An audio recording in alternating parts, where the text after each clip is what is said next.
Tom Vasel, and welcome to Week in Review. This is a video we put out each week where we talk about the different reviews we did, short descriptions of each, and in the description of this video you can find links to the full reviews so you can learn more about them.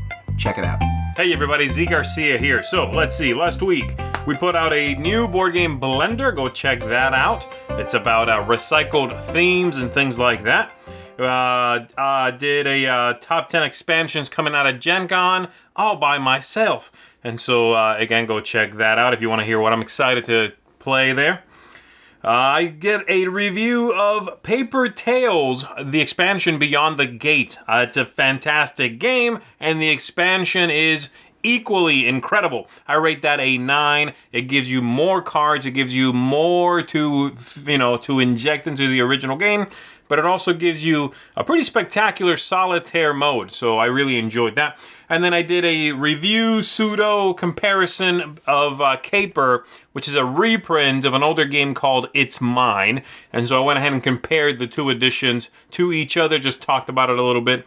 Caper has some changes, but is just as good as that original game, which I also rate a 9 for that one. So Caper would very much recommend you pick up this 2-player drafting game.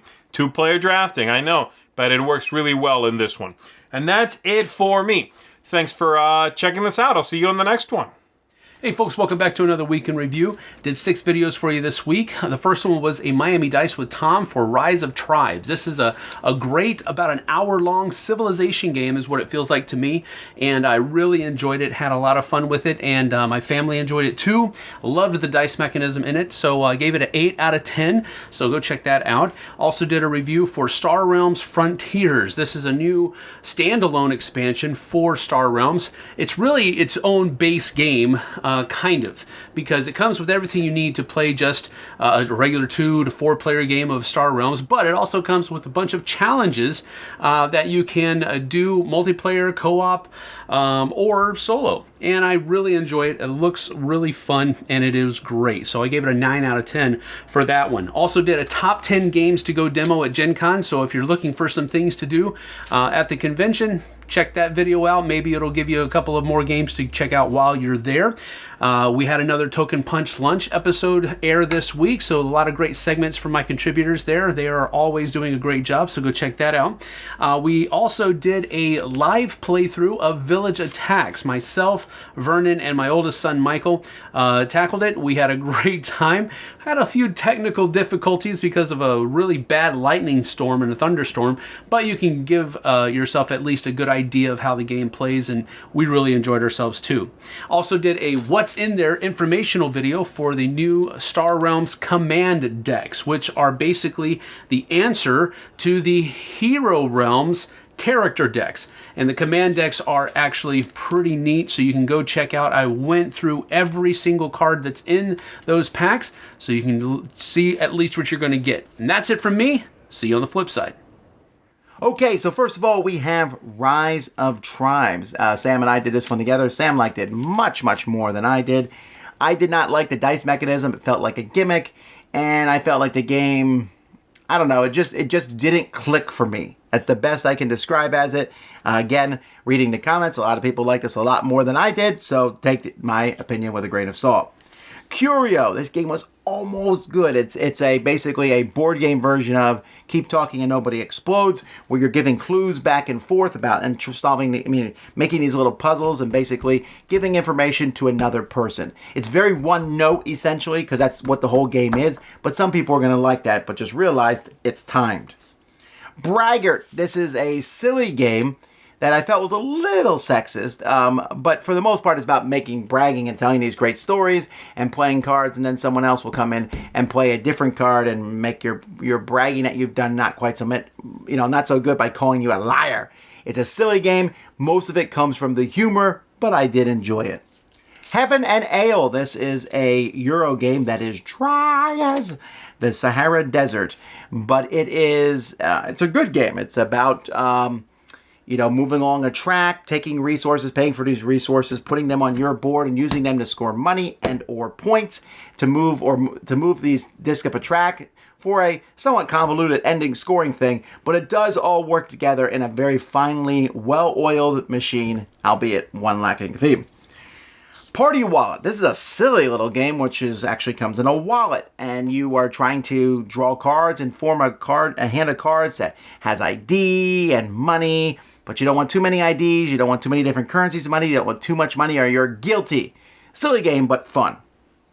Stone Days. This is a Kickstarter game, which definitely shows that it's a Kickstarter with some weird choices for components like actual pins. But it's some cavemen, you're all running almost like a capture the flag type thing, and you're throwing hammers, you're trying to predict where your opponents are going to move to, so there's some cool concepts there. Xian. This is a game that's just been reprinted, coming to America, about the Terracotta Army and painting that army. They offer some really tough choices as the game goes by. You're drawing cards. You're going to be picking some of the cards to play and some of the cards to determine how soon you play. Going soon really matters, but then you don't play as good of cards. Just some fantastic stuff in this game. Highly recommend it. Before the Earth Explodes is a 2-player card game, which is essentially a more involved rock, paper, scissors, where you're going to be playing cards, trying to outguess the other person. It's just 2 players. Simple, maybe not the best components, but the gameplay is fast and fun. Ascension Delirium. This is the newest expansion for Ascension, adding Dreamscape stuff, which was already in Dreamborn stuff, already from another expansion. Some cards that give you basically a third currency, and then you can now roll a die and get stuff. Good results from that. I like it a lot. Rainbow Knights. This is a really simple, silly speed game. Think Laser Riders or Tron, as you're trying to make your unicorn cut everyone else off and be able to play the most cards. It's fast, it's silly, and the components work really well. RLLF is a silly party game in which you are going to be given something where I might say, for example, somewhere over the blank, and of course we know that it's rainbow, somewhere over the rainbow, but you have to say something else that starts with an R, and then someone picks the funniest answer. It's a silly game, but works well. And then, oh my goodness, Rise of Fenris. This is an amazing expansion. I love it. It takes size up so much. It's great as a campaign game. I've done 2 reviews.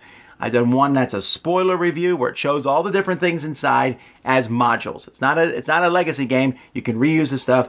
And then I also did a review of the campaign itself, which is great and has some fun surprises, but it's also replayable. I will always be playing with this in my side set for sure. Then I also did a thing about 15 games that I've already played and I know are good that are coming out at Gen Con.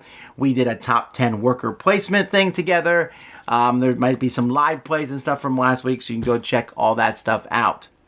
Thanks so much for watching Week in Review. That's everything. Until next time, I'm Tom Vasel, and you've been watching The Dice Tower.